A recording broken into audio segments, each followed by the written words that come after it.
Ellos pues son los jueces que van a tener que ceder su espacio a los nuevos jueces. Entonces, pues muchos de ellos no están de acuerdo. Hay otros jueces que sí están de acuerdo, hay que decirlo, que por cierto les dan muy poco espacio en los medios. Valdría la pena que se abriera también los medios de comunicación a que escucharan no solamente a algunos ministros de la Corte o ministras, sino también a jueces que están de acuerdo con que se haga están de acuerdo con la reforma que ya se hizo constitucional al Poder Judicial. ¿Qué ocurrió en México? O sea, yo no veo ninguna crisis constitucional, no. Se ha cubierto todos los requisitos y normas que establece la Constitución de la República. Y de nuevo, hubo una elección el 2 de junio. Esa elección no solamente se eligió a la presidenta de la República, sino que se eligieron senadores, senadoras, diputados, diputadas federales.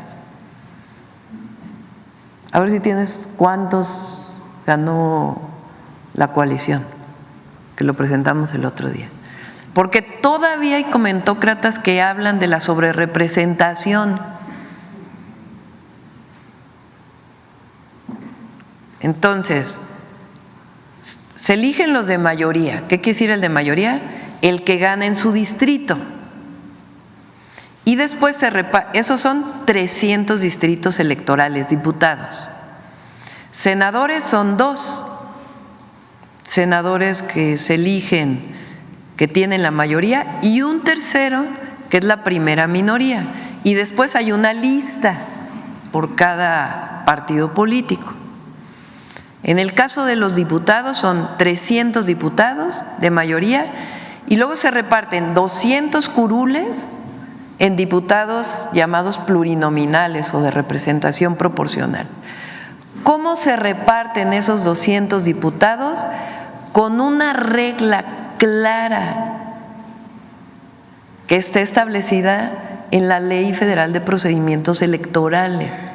El otro día la presenté aquí. Esa regla es tan clara que prácticamente dice la fórmula que hay que seguir paso por paso. Dice, de lo que eligieron estos 200 se elige un denominador y después ese denominador se divide entre tanto, tanto y tanto y luego se le suma tanto. ¿Qué hizo el INE y después el Tribunal Electoral? Hace exactamente la división de acuerdo a lo que dice la Ley General de Procedimientos Electorales. Igual que se hizo en el 2015. Igual que se hizo en el 2018, igual que se hizo en el 2021, igualito, igualito, igualito. Así, igualito se hizo en el 2024. ¿Qué resulta? Pues que la coalición formada por Morena, PT y Partido Verde tiene mayoría calificada, es decir, más de las 2/3 partes de la Cámara de Diputados. Y que resulta que también en el Senado de la República se tienen 86 senadores, que es la mayoría calificada. ¿Qué dice la Constitución? ¿Cómo se cambia la Constitución? Dice, primero el artículo 39, que es que el pueblo tiene derecho a cambiar su forma de gobierno en todo momento. Es el soberano. Y luego en el último artículo de la Constitución dice, para cambiar esta Constitución tiene que ser con las 2/3 partes de los presentes en la Cámara de Diputados y en la Cámara de Senadores y la mayoría de las legislaturas locales. ¿Qué se hizo? Se presenta una modificación a la manera en que se elige al Poder Judicial. Eso representa un cambio constitucional. ¿Cómo se hace el cambio constitucional? Se presenta una propuesta por parte del Ejecutivo, se analiza en las comisiones, se pone a votación en la Cámara de Diputados y resulta que votan más de las 2/3 partes. Se va al Senado y resulta que votan las 2/3 partes. Y después se va a los estados y resulta que votan más de las 2/3 partes de todos los congresos locales, que resulta una nueva constitución. Entonces, quien defiende sus propios privilegios ha presentado amparos, pero resulta que el amparo no es para un asunto constitucional, es o para leyes secundarias o para un acto que comete una autoridad. Entonces, ¿dónde está la crisis constitucional? En ningún lado. ¿Quién decidió? Con base en la Constitución, con base en las reglas que se aplicaron en el 2012, con las mismas reglas que se aplicaron en el 2018, con las mismas leyes. ¿Quién decidió que avanzara el llamado Plan C? El pueblo. Por eso, 8 ministros de la Suprema Corte no pueden detener este cambio constitucional que ha seguido paso por paso todas las reglas establecidas en nuestras leyes y en nuestra Constitución. ¿Va a ser benéfico para México esto? Sí, porque tenemos un poder judicial con mucha corrupción. La propia presidenta de la Suprema Corte de Justicia aceptó que hay 46% de nepotismo en el informe que presentó.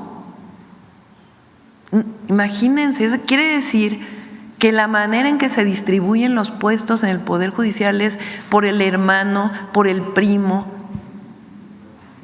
por el hijo, por el nieto. ¿Cómo podemos romper ese esquema? Pues que venga de abajo. ¿Serán buenos los jueces? Claro que sí, porque hay un mecanismo que permite que se abra una convocatoria abierta. ¿Qué tienen que cumplir esos jueces? Pues que hayan sacado 8 de promedio en su licenciatura, 9 de promedio en la materia que va a ser su ámbito en el que quieren ser electos. ¿Qué más? Que hagan un ensayo que diga ¿por qué quiero ser juez? ¿Qué más? Cartas de recomendación. Se burlaban porque decían ¿por qué un vecino puede tener? El que más se entera si es corrupto, el de al lado, es el vecino, porque empieza a crecer su casa, porque tiene 7 coches, porque… La probidad tiene que ver también con un juez, con un magistrado, con un ministro y otras cartas de recomendación. Ya que viene eso, entonces se abre una convocatoria, se inscriben 3,000, supongamos.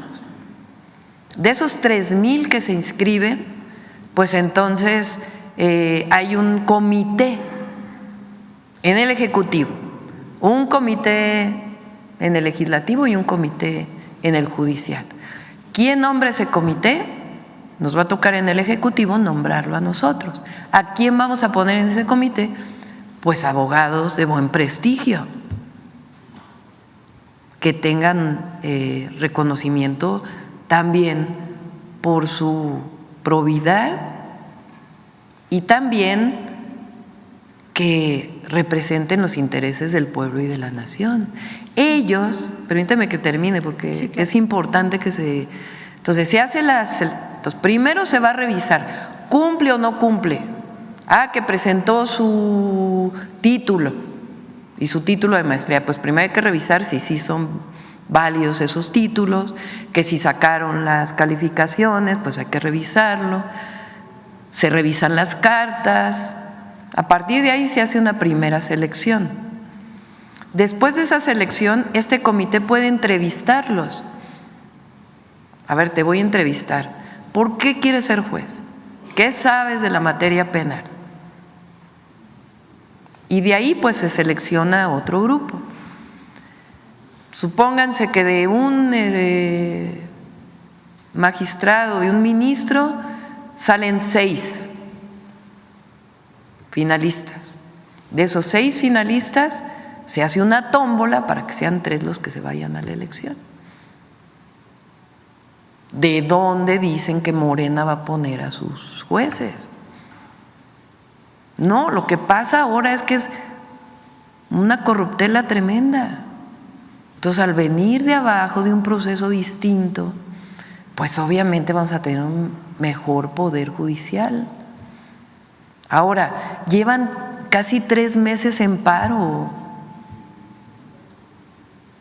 cobrando. ¿Cómo? ¿Dónde está el acceso a la justicia que tanto defienden? Entonces, por eso digo, no hay crisis constitucional. Y los 8 ministros que están en contra, ministras, no tienen atribuciones para parar una reforma constitucional. Ya lo dijo el propio Diego Valadez, que no es precisamente una persona que haya hablado a favor de esta reforma o que digan que es de el movimiento del que provenimos nosotros. Entonces, la reforma judicial al Poder Judicial va. Y el Consejo de la Judicatura hizo lo que dice la Constitución.